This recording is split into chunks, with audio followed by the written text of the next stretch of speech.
nyine zano yeye alo irimo man tangira record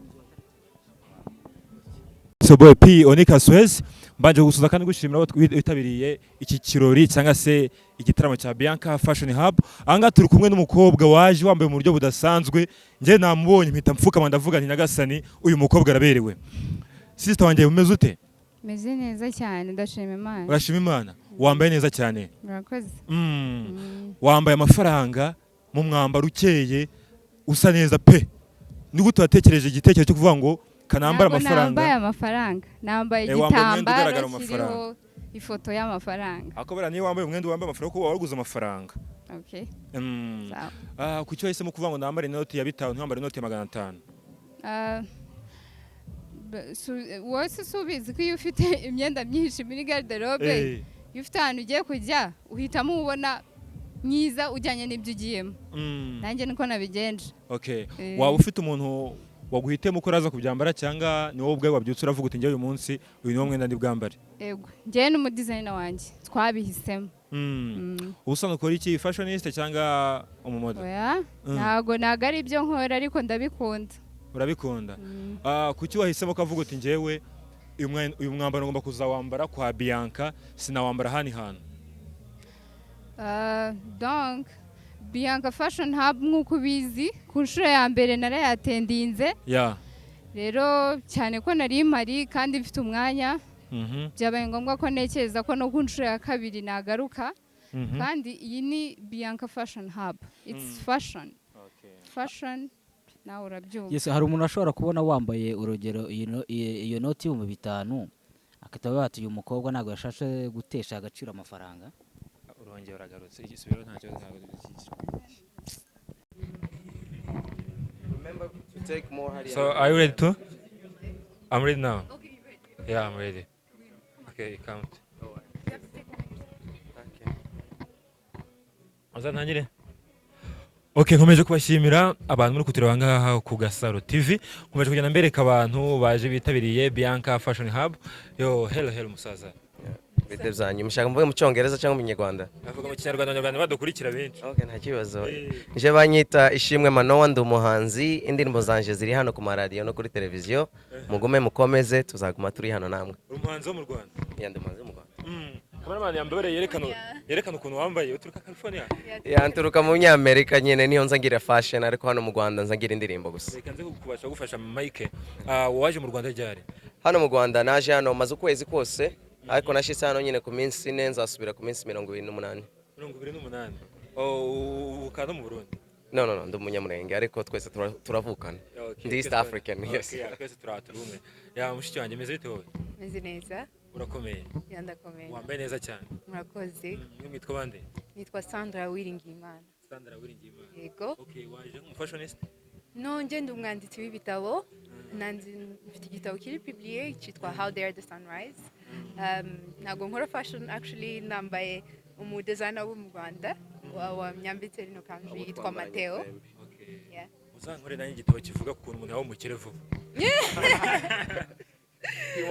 ushaka ko mukire vuba byihuse ukoresheje iki se ukoresheje amaboko ariko ndabona uzabigeraho vuba cyane okay thank you hey brother hello how are you good okay how do you call you your name Romeo nice to meet you Romeo yes okay how have you seen our country Rwanda oh I just arrived it looks very beautiful no you've been here for like a month yeah I mean a month is still a short time so yeah okay did you know before Bianca no I didn't know before so I just got to know it a few weeks ago wherever fashion is Italian go so okay exactly so how have you seen our fashionists in Rwanda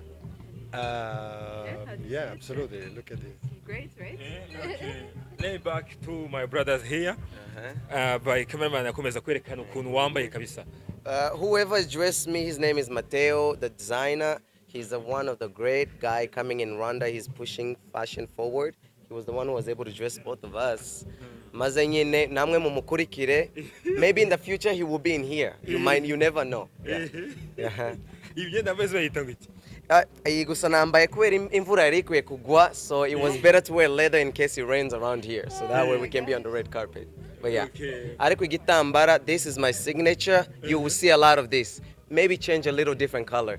But ingi muzamone ibitambara nje. Yeah, nyendo mu fashion. Okay. So iyi banana tilo?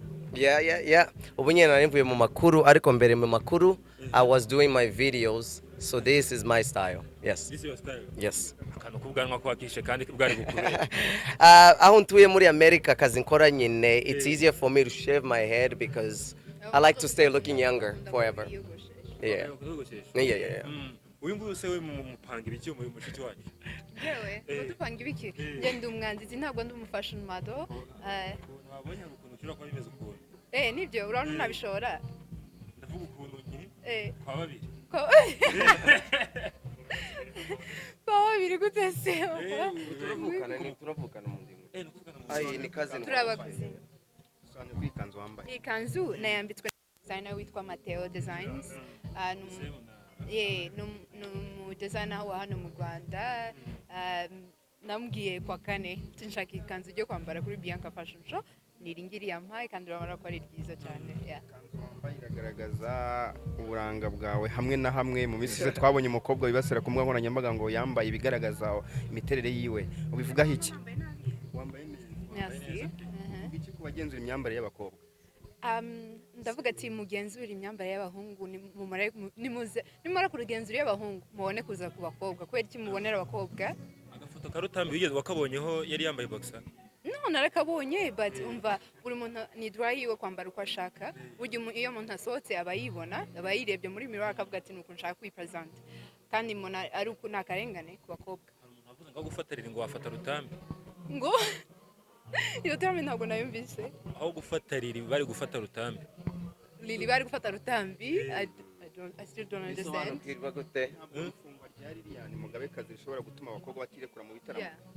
Vraiment yari kuri concert urumva ntabwo yari mu rusengero ntabwo yari muri town gusa yari muri concert. So muri muntu abafite droit yo kwambara uko ashaka nkuko namwe abahungu mwambara uko mushaka abakobwa nabo bafite uburenganzira bwo kwambara uko bashaka.